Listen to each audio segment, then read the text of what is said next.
بسم اللہ الرحمن الرحیم. میں ٹورنٹو کینیڈا میں ڈاکٹر طاہر القادری صاحب سے 16 نومبر 2025 کو ملا اور وہاں پر بہت سی باتیں ہوئیں. یہ کوئی 2 گھنٹوں سے زائد طویل نشست تھی جس میں میرے دوست بھی میرے ساتھ شامل تھے اور وہاں پر ہم نے غیر رسمی گپ شپ بھی ہوئی اور کچھ باتیں کیمرے پر آئی ہیں, کچھ باتیں کیمرے پر نہیں آئیں. میں بہت سی باتیں بتانے والا ہوں جس کی اجازت انہوں نے مجھے خود دی کہ آپ یہ ضرور بتائیے گا. اور جیسے پوری دنیا میں جمہوریت کا جو ماڈل ہے وہ ختم ہونے جا رہا ہے, انہوں نے اس کی تھوڑی تشریح کی تھی.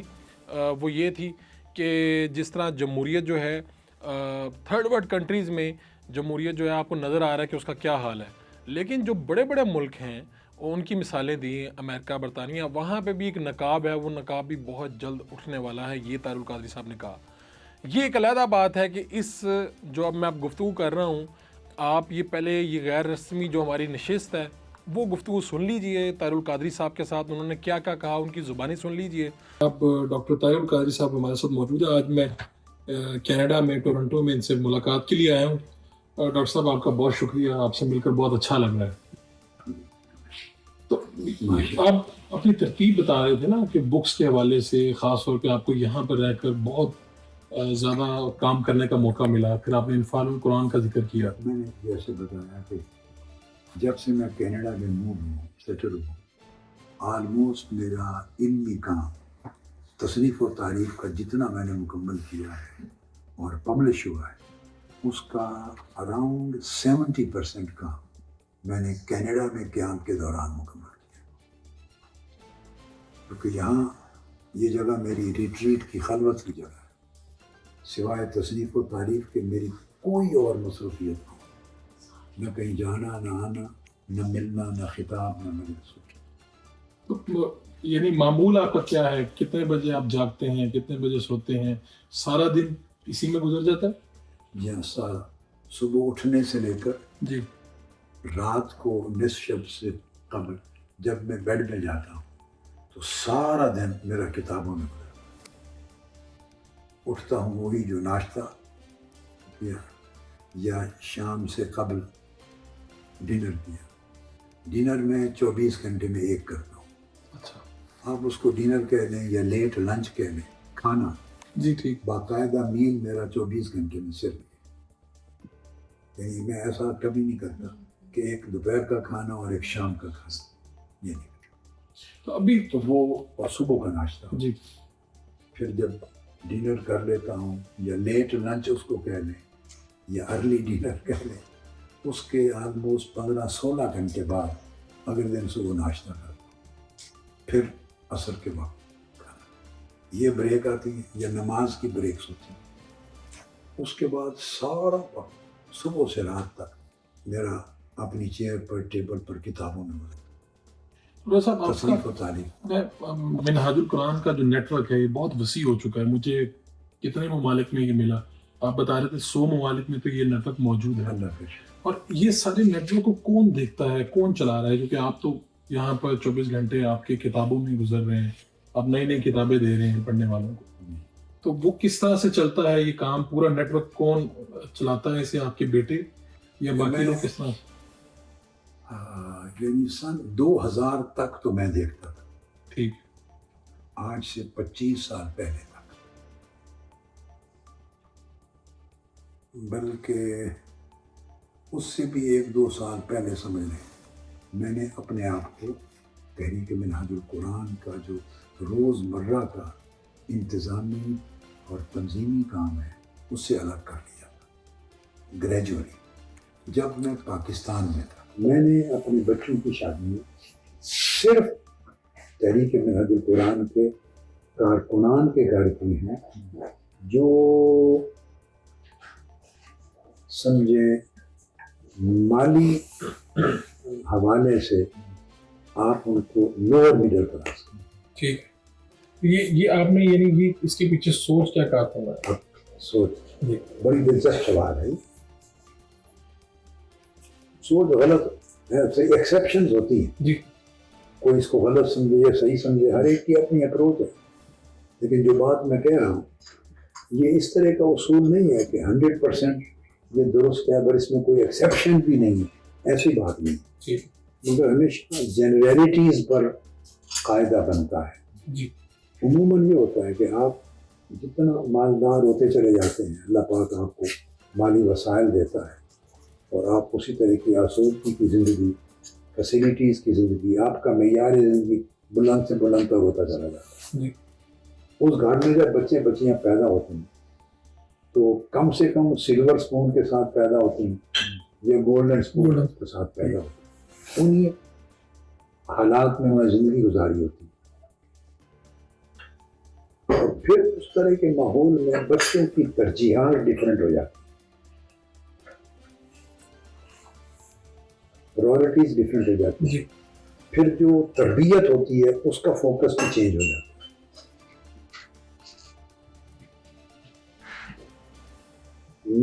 میرا فوکس شادی کے وقت ہمیشہ یہ ہوتا ہے اور میں ہر ایک کو یہ تلقین کرتا ہوں، ہر نوجوان کو، والدین کو بھی اور جو نوجوان بیٹے ہیں لڑکے ان کو بھی. یہ میری نصیحتوں میں سے ایک نصیحت ہے. میں ہر ایک سے کہتا ہوں کہ جب آپ اپنے بیٹے کی شادی کریں اور رشتہ چوز کریں، یا لڑکے سے کہتا ہوں جب آپ اپنی بیوی چوز کریں، تو یہ پوری دنیا میں میری تعلیم ہے.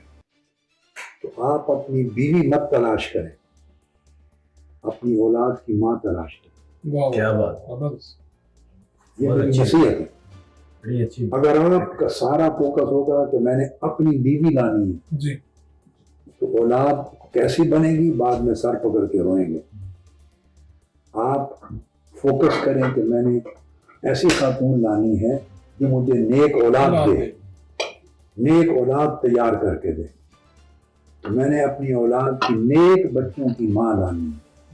یہ آپ کے نالج میں ہونا چاہیے کہ آپ کے بچے اس آپ کی بیوی کے پیٹ سے پیدا ہوں گے، اس کی گود میں پرورش پائیں گے، اس کا دودھ پئیں گے، وہی اس کو آبا سکھائے گی، اٹھنا بیٹھنا کھانا پینا چلنا پھرنا رونا ہنسنا شیئرنگ کرنا نہیں کرنا، موڈ مزاج طبیعت وہ سب ماں سے سیکھے گا. آپ نے بڑا سسٹینیبل ماڈل بنایا ہوا ہے یہ، یعنی پوری دنیا میں آپ کا یہ کام چل رہا ہے، آپ اپنے کاموں میں مصروف ہیں لیکن یہ ادارہ سسٹینیبل ہے. یہ کیسے، یعنی یہ بھی ایک کمال ہے. اس کو یہ ہے پاکستان میں یہ بڑا مشکل رہتا ہے. مشکل، صحیح بات. یہ مشکل اس لیے رہتا ہے کہ پاکستان میں کوئی شخص سیاسی رہنما ہو، دینی رہنما ہو، روحانی رہنما ہو، سماجی رہنما ہو، کوئی پولیٹیکل فگر کوئی ریٹائر نہیں ہونا چاہتا. جی ایسے اگر لوگ ریٹائرمنٹ کو قبول کر لیں تو سسٹم سسٹینیبل بنے. ہر شخص اپنی حیثیت میں مرتے دم تک پورے کے پورے کام کو اپنے ارد گرد گھمانا چاہتا ہے. وہ چاہتا ہے میں نیوکلیس رہوں، میں مرکز و محور رہوں، میرے بغیر کوئی کام نہ ہو، ہر کوئی میرا محتاج ہو، مجھ سے پوچھنے آئے، جو میں کہوں میرے اشارے سے چلے. ہر شخص مرتے دم تک اپنے ارد گرد سسٹم کو گھما، لہذا سسٹم وجود میں نہیں آ پاتا. سسٹم کمزور رہتے ہیں. یہ ایک بیسک خرابی ہے. انڈیویجول طاقتور ہے. یہ اصول آپ کو پولیٹکس میں بھی ملے گا، کاروبار میں بھی ملے گا، سماج میں بھی ملے گا، فیملیز میں بھی ملے گا. ریٹائر ہونا ہی نہیں چاہتے. ہر شخص جو انڈیویجول ہے وہ چاہتا میں ہوں، جنازہ اٹھے اس سے پہلے مجھے کوئی ریٹائر نہ کر. اور ہر نمبر 2 ہر شخص تمام پاورز کو اپنے ہاتھ میں رکھنا چاہتا.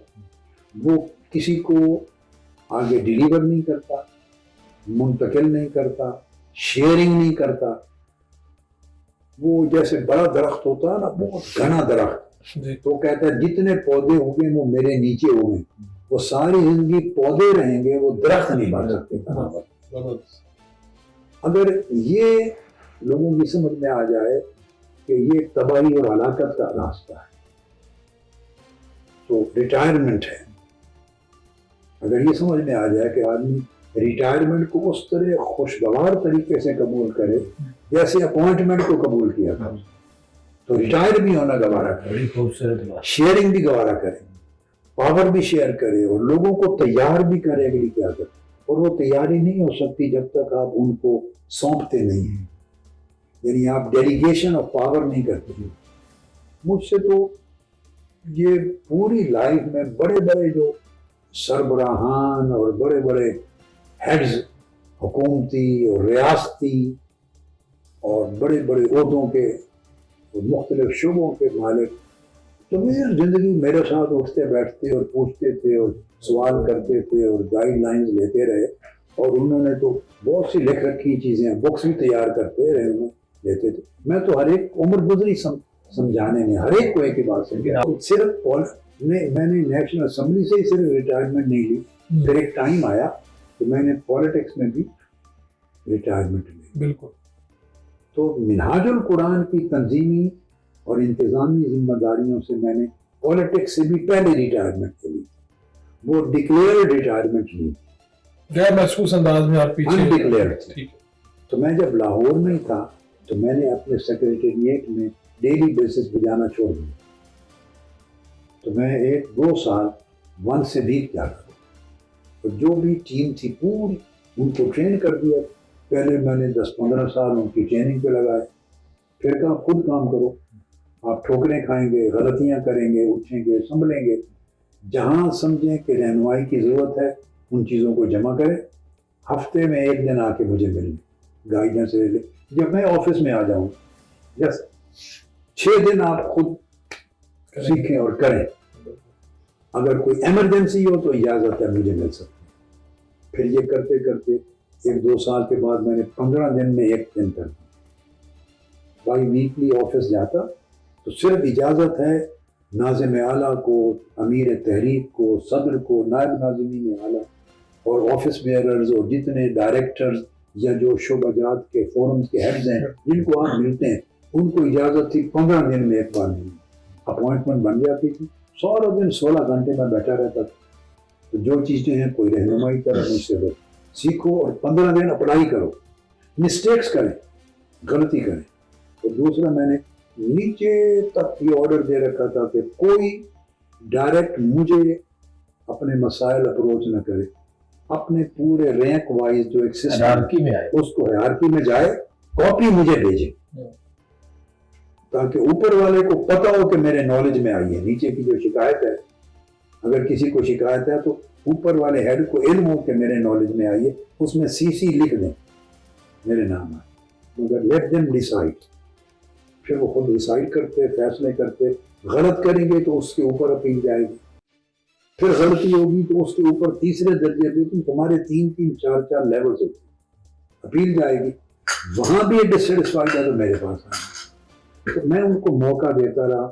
پھر میں مہینے میں 1 بار کر دیا, پھر ایک زمانے کے بعد 2 مہینے میں 1 بار کیا, پھر 3 مہینے میں 1 بار کیا کہ صرف میں 3 مہینے میں ملوں گا.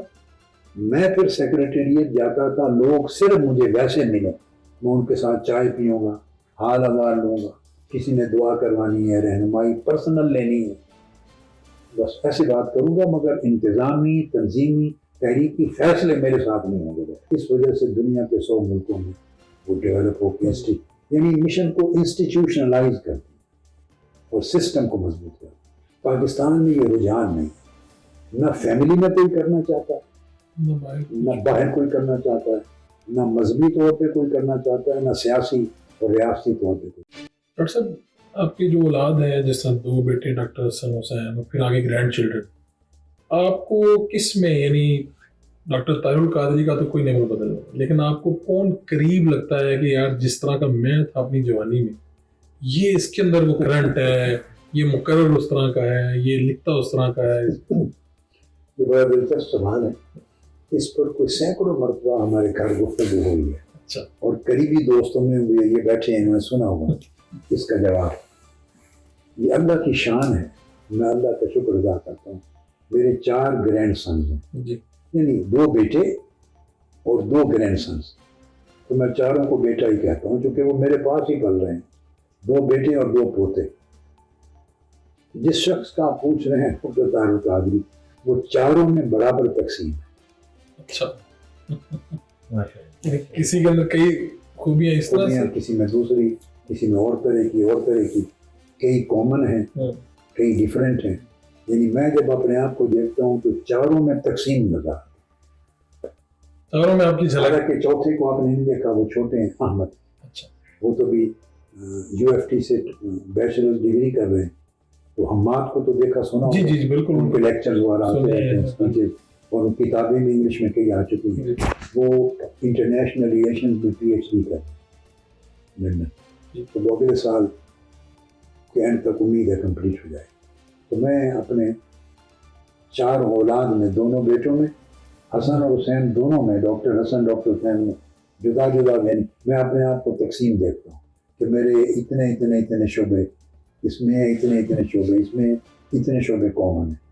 اسی طرح پوتوں میں بھی تو یہ جو پوتوں کی تربیت تو مکمل میرے خیال میں ادھر آپ نے اپنے پاس یہ مکمل طور وہ ان کی پیدائش سے اب تک، میں ایک ریزن جم کے یہاں بیٹھنے کی یہ بھی ہے، اپنے پوتوں کو مین تو میں نے بیسک تصریف و تعریف جی تاکہ جو تجدید دین کا کام ہے، علمی تکمیل کا، وہ پاکستان میں رہ کے سفر مکمل نہیں ہو سکتا۔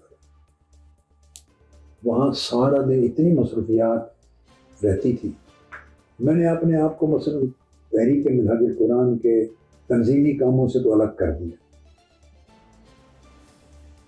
انتظامی کاموں سے الگ کر دیا، ڈیلیگیشن آف پاور ہو گئی، مگر پورا پاکستان ہے، اب اس سے تو الگ نہیں کر لینا اپنے آپ۔ نہیں وہ صبح اٹھنے سے پہلے قطاریں لگ جا کے اتنے پیر صاحبان آئے ہوئے ہیں بیٹھے ہیں، اتنے علماء کرام آئے ہوئے ہیں، اتنے پولیٹیکل لوگ آئے ہوئے ہیں، اتنے تاجر حضرات ہیں، آج فلاں سماجی شخصیات ہیں، فلاں یونیورسٹی سے پروفیسرز آئے ہوئے ہیں، اتنے اساتذہ آئے ہوئے ہیں، اتنے کارکنان آئے ہوئے ہیں، وہ زیارت کرنی ہے 5 منٹ زیارت کر، وہ سارا دن وہاں مطلب زیارت ہی کراتا ہے۔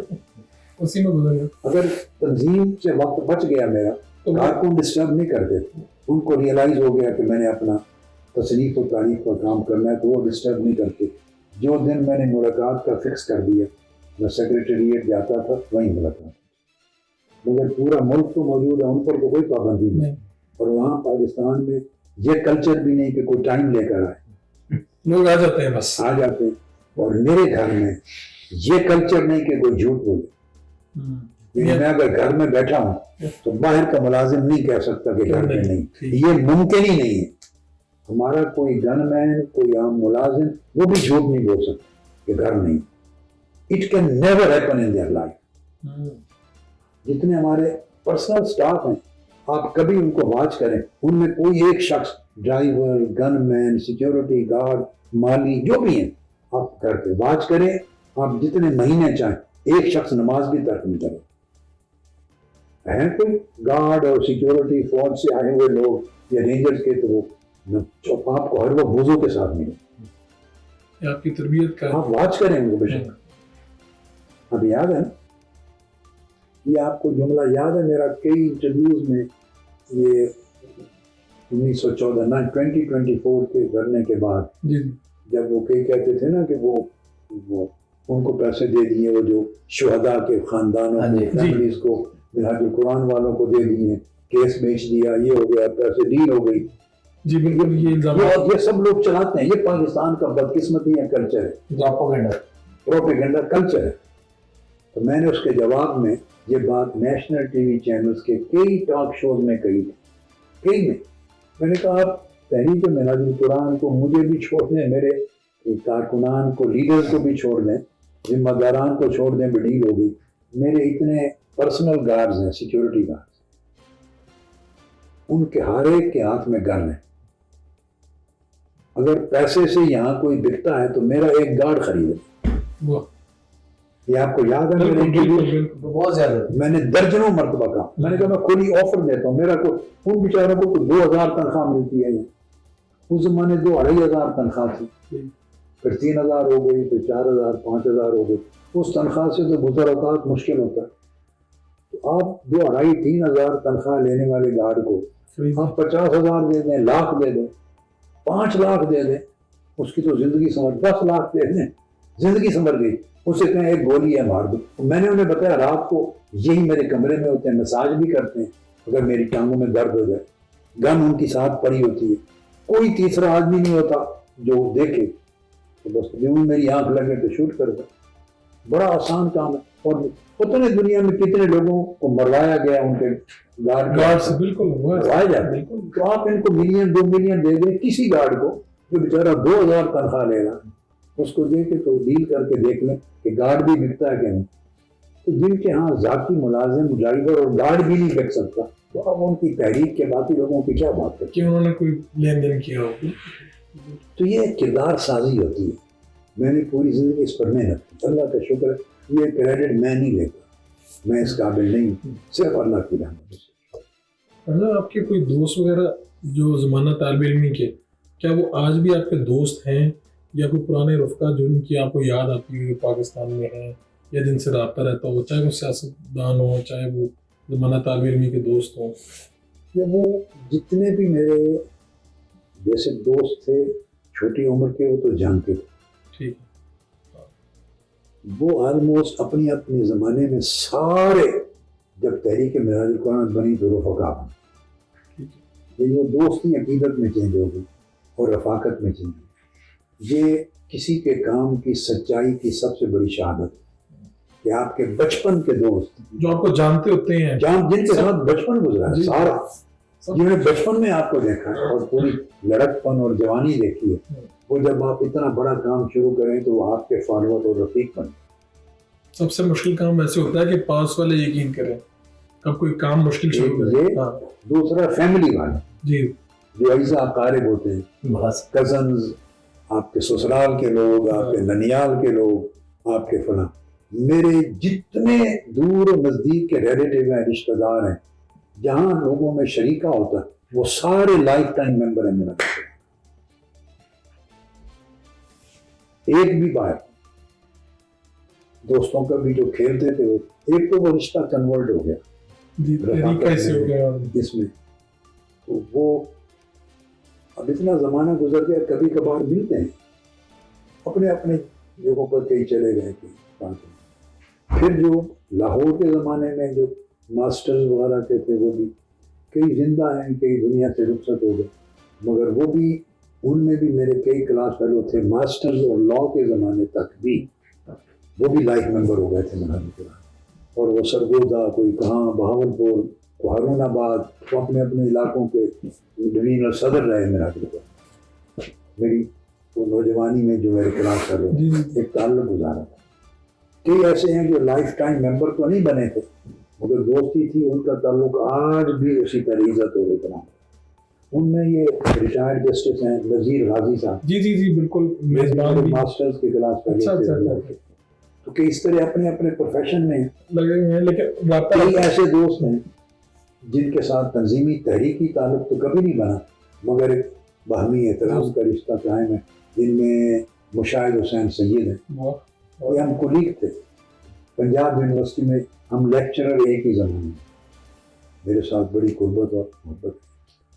اسی طرح یہ ڈاکٹر حسن عسکری ہیں, جی بالکل, جو نگران وزیر اعلیٰ بھی بنے تھے, جو ٹی وی پہ آتے ہیں دنیا اکثر. جی بالکل, یہ وہ دوست ہیں جو ہم کولیگز رہے پنجاب یونیورسٹی میں لیکچررشپ کے زمانے. میں لاء میں تھا لیکچرر, مشاہد حسین سید پولیٹیکل سائنس میں تھے, اس طرح ڈاکٹر حسن عسکری ہیں, یہ بھی ہیں. ایک فوت ہو گئے, وہ عمر اصغر خان تھے, ایئر مارشل اصغر خان کے بیٹے تھے. جی ٹھیک, وہ کراچی میں جن کی ڈیتھ ہو گئی تھی, ذہن میں آیا؟ جی بالکل سنا تو ہوا, جہاں وہ لٹک گئے تھے, پتہ نہیں تو مختلف کیا سالانہ انویسٹیگیشن ہوتی. عمر اصغر خان, بالکل عمر اصغر, یہ بھی میرے قریبی ان دوستوں میں تھے. ہم نے زمانہ پنجاب یونیورسٹی میں, میں الیکشن بھی کنٹیسٹ کرتا تھا, تو یہ مجھے انہوں نے ووٹ بھی دیے, سپورٹ بھی دی, ہماری دوستی بھی تھی. اور ہمیں لوگ سرخا کہتے تھے, مجھے بھی. اچھا, مشاہد حسین سید کو, ڈاکٹر حسن عسکری, یہ سب سرخے تھے. کوئی سنا تو عجیب لگے گا.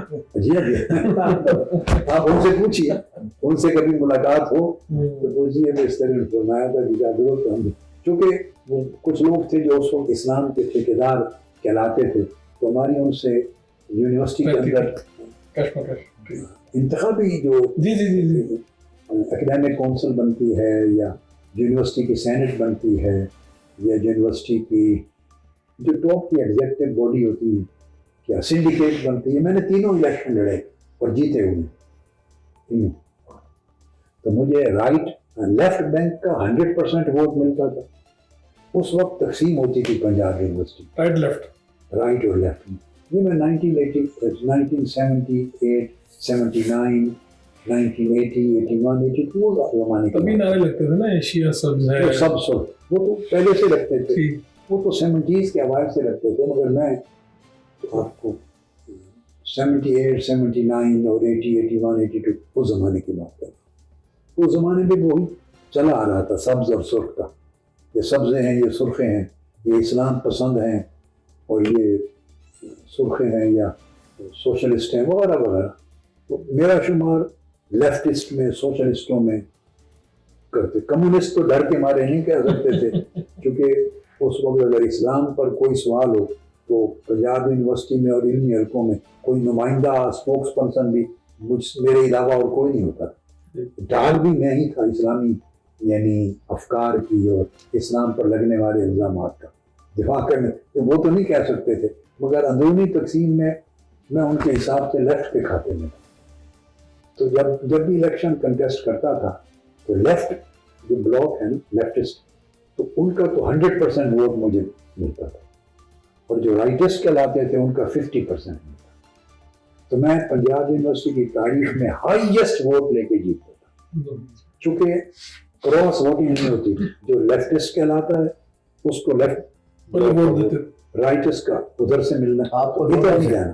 دونوں طرف سے. مجھے جو اسلام جو ٹھیکیداروں کے پیچھے نہیں ہے مگر مسلمانی میں پختہ ہیں, آپ بات کو سمجھ گئے, وہ 50-60% کہہ لیں, وہ ووٹ ادھر آتا تھا. اور جو لیفٹسٹ ہیں وہ میرے والی سیٹس خالی چھوڑ دیتے تھے جن پر میں کروں, وہ 100% ادھر آتے.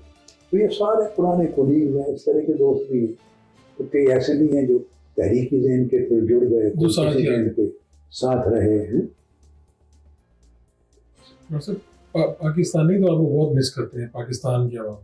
آپ بھی انہیں مس کرتے ہیں وہاں پہ؟ مس تو کرتا ہوں, کہ پاکستان کو مس 7-8 کرتا سال ہوں, ہو گئے ہیں. پاکستان کو مس کرتا ہوں, پاکستانی دوست احباب لوگوں کو مس کرتا ہوں, ادارے کو, خود پاکستان کو مس کرتا ہوں, کارکنان کو مس کرتا ہوں, پاکستانی قوم کو, اپنے گھروں کو, سوسائٹی کو مس کرتا ہوں. مگر میں چاہتا ہوں کہ جو کام میرا آلموسٹ اپنی تکمیل کے قریب پہنچ گیا ہے, ٹھیک, وہ ممکن ہے اگلے 2-2.5-3 سال میں جتنا کام کرنا ہے اللہ نے چاہا اگر اس کا اذن ہوا کمپلیٹ ہو جائے. 1000 کتابیں مکمل ہو چکی ہیں جن میں 700 چھپ چکی ہیں. اور یہ کتنی زبانوں میں ہیں ڈاکٹر صاحب؟ جو میں نے خود لکھی ہیں تو 3 زبانوں میں, ٹھیک, عربی, اردو, انگلش, عربک. ٹھیک, میں یہ 3 زبان جانتا ہوں, لکھتا ہوں, تو اسی میں تصانیف کی ہیں. اب میجورٹی عربی میں کر رہا ہوں پچھلے 15 سال سے. اوریجنل عربی میں آ رہی ہیں, اس کا پھر آگے جو عربی میں لکھ رہا ہوں جی, اب سینکڑوں کتب ہیں, ان کی ٹرانسلیشن ساتھ ہوتی ہے. وہ ہمارے انسٹیٹیوٹ میں ٹرانسلیشن, تو میں اوریجنلی عربی میں لکھتا ہوں. اردو اور انگلش کی جو کتابیں ہیں وہ دونوں میری اپنی لکھی, اب میں عربی میں لکھتا ہوں. 700 یہ ہیں, اور ویسے کتابیں جب یہ سارا کام کمپلیٹ ہو جائے گا نا, جب پبلش ہوگا تو مجھے علم ہے اس کا عدد. آپ کی جو کتابیں ہیں اس کی آپ کو کوئی رائلٹی وغیرہ بھی آپ دیتے ہیں یا آپ کا ادارہ چاہتا ہے, اس کا کیا ہوتا ہے؟ جس میں جتنی میری تصانیف ہیں میں نے اپنی زندگی میں کبھی اپنی کسی تصنیف پر رائلٹی نہیں دی, کبھی. یہ نہیں بھی آج چھوڑ دی. میری پہلی کتاب 1977 میں چھپی تھی جب تحریک نظام مصطفیٰ چل رہی, PNA کی, یاد ہے؟ پہلی کتاب اس پیریڈ میں چھپی تھی. تو پھر دوسری کتاب میری 1981 میں آئی اور آنورڈ پھر آتی ہے. پھر کتابوں کو چھپتے ہوئے 45 سال ہوئے. میں نے کبھی زندگی میں روز اول سے آج تک نہ کسی اپنی کتاب پر, اپنی تصنیف پر رائلٹی لی ہے. ایک پر سب ملاد قرآن کو جاتا ہے, خرچ بھی وہی کرتے ہیں. اس کا اپنا ڈپارٹمنٹ ہے, پرنٹنگ پریس ہے, نشر و اشاعت نظام ہے پورا, آپ نے دیکھا ہے. انہیں کو جاتا ہے, وہی خرچ کرتے ہیں, ادھر سے بکتا ہے, کچھ تقسیم ہوتی ہیں فی سبیل اللہ دعوت تبلیغ کے لیے, تو وہی چاہتے ہیں. میں نہیں لیتا. اسی طرح ڈاکٹر حسن بھی نہیں لیتے, میرا بیٹا ڈاکٹر حسین بھی نہیں لیتا, میرا پوتا ڈاکٹر حماد بھی نہیں لیتا. ابھی ڈاکٹر نہیں ہوں حماد. میری پوری اولاد جو لکھتے ہیں میرے اصول پر ہے, کوئی روایتی نہیں. تو اسی طرح نہ کسی کتاب پہ روایتی لی ہے میں نے زندگی میں, نہ زندگی میں کسی خطاب پہ روایتی لی. اچھا. آپ اگر پوری روئے زمین میں سفر کریں, آپ تو جاتے رہتے ہیں, جی آپ بتا رہے تھے کتنے ملکوں میں گئے, 33 تقریباً. 33 ملکوں میں جائیں اور یہ سوال کریں جو ہمارے وابستہ لوگ ہیں ان سے بھی اور غیر وابستہ لوگوں سے. کیونکہ لوگ تو بلاتے رہے نا آپ اتنے سالوں میں, پاکستان میں بھی دنیا بھر میں بھی. میں تو باہر کی دنیا میں سفر اور خطابات کرنے لگا ہوں 1983 سے. امریکہ اور یورپ اور انگلینڈ میں ساری دنیا خطاب. میں اگر ایران کو انکلوڈ کر لوں تو 1982 سے 1981-82, اور وہ تو آفیشیل وزٹ تھا, اسٹیٹ وزٹ تھا. ایران کے انقلاب کے بعد دعوت دی. 4 دہائیوں سے زائد ہو چکے ہیں. 45 سال ہو گئے. تو 45 سال میں آپ ہمارے کسی مخالف سے جو دشمنی کرتا ہے نا, اور اچھا نہیں جانتا ہمیں, مخالفت کرتا ہے, کوئی وہ آدمی بھی پکڑ کے نکال لے کہیں سے, کوئی نہ کوئی وہ بھی ہے دنیا میں. اس سے سوال کریں کہ کبھی 45 سال کے زمانے میں آپ نے دیکھا ہو یا سنا ہو یا کوئی اور بندہ بتانے والا ہو تو ملا دیں کہ 45 سال میں آج سے قبل کبھی آئے ہوں تو میں نے کسی خطاب میں نظرانہ لیا. جیسے خطاب کرنے والے لوگ جاتے ہیں جی, اور لوگ پھر خدمت کرتے ہیں. آپ کو روئے زمین پہ نہ کوئی ہمارے دوستوں میں سے نہ کوئی مخالفت کرنے والوں سے یہ کہتا ہوا روئے زمین پہ نہیں ملا کہ کسی زمانے آئے تھے اور ہم نے خدمت کی تھی, نذرانہ دیا تھا, یہ ہدیہ یا تحفہ اتنے ہزار یا فلاں یہ لے لیا تھا. ویسے لوگ وہ الزام بھی کون لگا, پیش کرنے کی کوشش تو کرتے ہیں, تو پھر آپ کیا ہمارے کرتے سالوں میں کرتے تھے. پھر آپ کیا جب کرتے لوگ مجھ سے شناسا نہیں تھے, اچھا جب اچھی طرح شناسا نہیں, جب شروع میں نے سفر شروع کیے تو لوگوں کو تو معمول ہے نا, جو بھی آئے گا وہ اس کی خدمت کرتے ہیں. لوگ خود ڈیمانڈ بھی کرتے ہیں. شاعر آتے ہیں ایسے, اور ادیب آتے ہیں, اسکالر آتے ہیں, علماء, مشائخ, ہر کوئی. تو وہ لوگوں کا طریقہ ہے, ان کو پتہ ہے یہ روش کرتے. تو جو میرے جاننے والے نہیں تھے شروع میں, وہ ایک بار گیا تو پتہ چل گیا ہوں, وہ کرتے تھے پیش, تو میں معذرت کرتا تھا, پھر زور لگاتے تھے, پھر زور لگاتے تھے, الٹیمیٹلی کہتا تھا یہ حرام ہے میرے کو. میں نے اپنی زندگی میں خدمت دین اور خطاب اور کتاب اور اللہ کے دین اور علم کو فروغ دے کر اس کا معاوضہ, ہدیہ, نذرانہ, تحفہ کسی نام سے بھی لینا اس طرح حرام کیا ہوا ہے جیسے شراب پینا یا خنزیر کا. پھر یہ کہنا پڑتا تھا. اس کے بعد وہ شخص پھر پوری زندگی دوبارہ کوشش نہیں کرے. ان کو سمجھ آ جاتی تھی کہ یہ فارمیلٹی کا نو نہیں کرتے. میں کہتا تھا یہ میں اپنا فریضہ ادا کرتا, یہ میری عبادت ہے, یہ میری عبادت. جو آدمی عبادت کرتا ہے اس کا معاوضہ نہیں لیتا. عبادت کا معاوضہ اللہ کے یہاں, عبادت کا معاوضہ بندوں سے نہیں. یعنی دین پہنچانا, علم پہنچانا, اخلاق پہنچانا, تربیت پہنچانا, امر بالمعروف نہی عن المنکر, خیر کا پیغام پہنچانا, یہ میری عبادت ہے, میرے ایمان کا حصہ ہے. اس کا معاوضہ میں دنیا میں نہیں لے سکتا, یہ حرام ہے. باقی لوگوں کا روزگار ہوگا, بعضوں کا کسی کا روزگار ہو سکتا ہے, کسی کا ذوق شوق ہو سکتا ہے, کسی کا فن اور اسکل ہو سکتا ہے. آپ سمجھ گئے نا, بالکل. کسی کا پروفیشن ہو سکتا ہے. میں کسی پہ کمنٹ نہیں کرتا. ٹھیک ہے, کمنٹ ہر ایک کا پروفیشن ہے. جس نے بطور پروفیشن ایک چیز اڈاپٹ کی ہے تو وہ اس کا پروفیشن, اس کا ذریعہ معاش ہے. اللہ نے بنایا ہے دیر سے, میرا ذریعہ معاش نہیں, میری یہ عبادت ہے, یہ حضور علیہ السلام کی امانت ہے جو میں پہنچاتا ہوں. اور صاحب آپ ویسے تو مضبوط اعصاب کے مالک ہیں, لیکن دیکھیں نا ہم سب ہیں تو انسان ہیں. آپ بھی کبھی آپ دیدہ ہو جاتے ہیں کسی کو یاد کرتے ہوئے, یا کوئی زندگی میں ایسا کوئی لمحہ آیا کہ جب آپ کو پیارا بچھڑ گیا, یا کوئی ایسا موقع آیا کہ آپ دیکھیے اللہ کے لیے تو آپ جیت بھی ہوتی, اللہ اللہ کے رسول ایک چیز. باقی ایسے لمحات آئے ہیں. میری والدہ ماجدہ جب وفات ہوئی, میں پھر میرے بہن بھائی جو کہ سب چھوٹے تھے کہ مجھے دیکھ کر وہ بہت دکھی نہ ہو جائیں، تو میں ان سے چھپ کے الگ کمروں میں جا کے روتا تھا، بہت روتا تھا۔ 16 سال کی عمر سے روتا تھا۔ پھر موقع دوسرا آیا، میرے والد گرامی کی وفات ہوئی 1974 میں، میری عمر 23 برس تھی اور میری شادی بھی نہیں ہوئی تھی، تو باقی بہن بھائی تو سارے ہی چھوٹے تھے۔ تو ان کی وفات ہو گئی، خود ان کی عمر 56 برس تھی، 56۔ اور میری والدہ کی جب وفات ہوئی تو ان کی عمر 35 سال 6 ماہ تھی،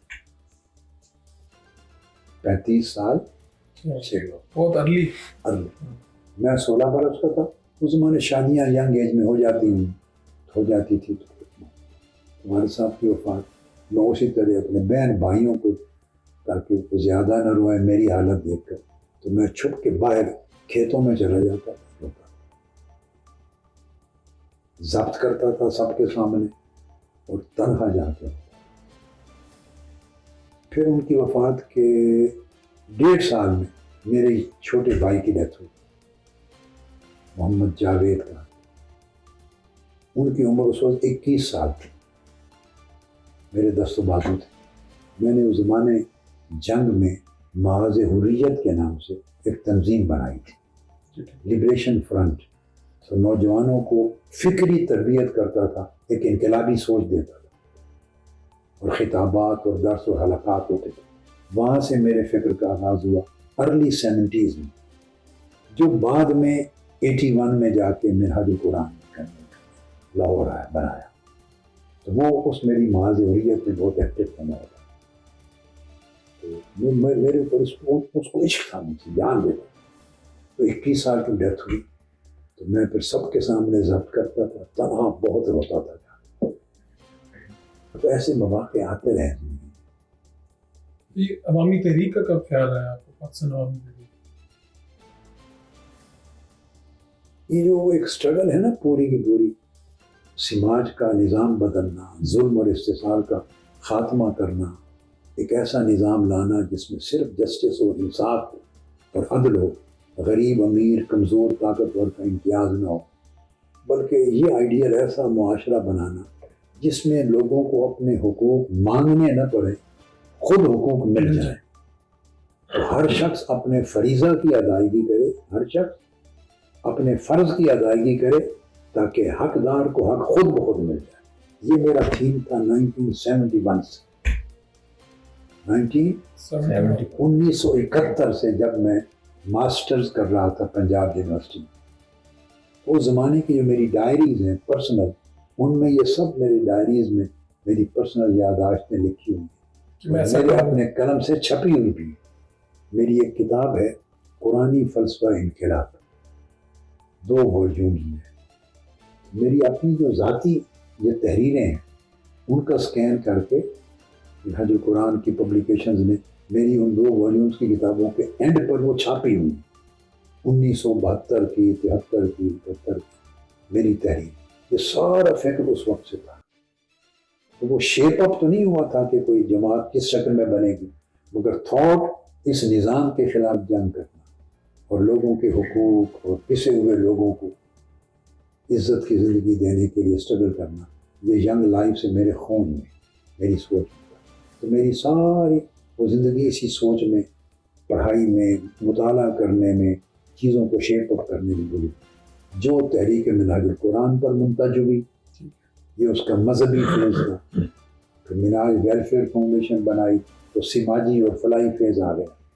اسی کے پروسیس میں 10 سال کے بعد پیٹ بنا دی تو سیاسی فیض آ گیا۔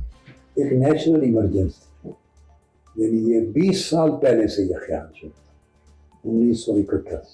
آج بھی لوگ وہیں پہ بس آخری، آج بھی لوگ وہاں پہ کہتے ہیں کہ طاہر القادری صاحب ٹھیک کہتے تھے، نظام نہیں بدلیں گے تو یہاں پہ کچھ نہیں بدل سکتا، کسی کا کوئی بھلا نہیں ہو سکتا، یہ سب ایسے ہی چلتا رہے گا۔ آج لوگ آپ کو وہاں پہ یاد کرتے ہیں۔ میں دیکھتا رہتا ہوں ہر دوسرے لوگ فیس بک پہ، سوشل میڈیا پہ وہ کلپس وائرل لوگوں نے کیے ہوتے ہیں، مجھے تو نام سے پتہ بھی نہیں چلتا کس نے کیا، مگر کثرت کے ساتھ یہ بات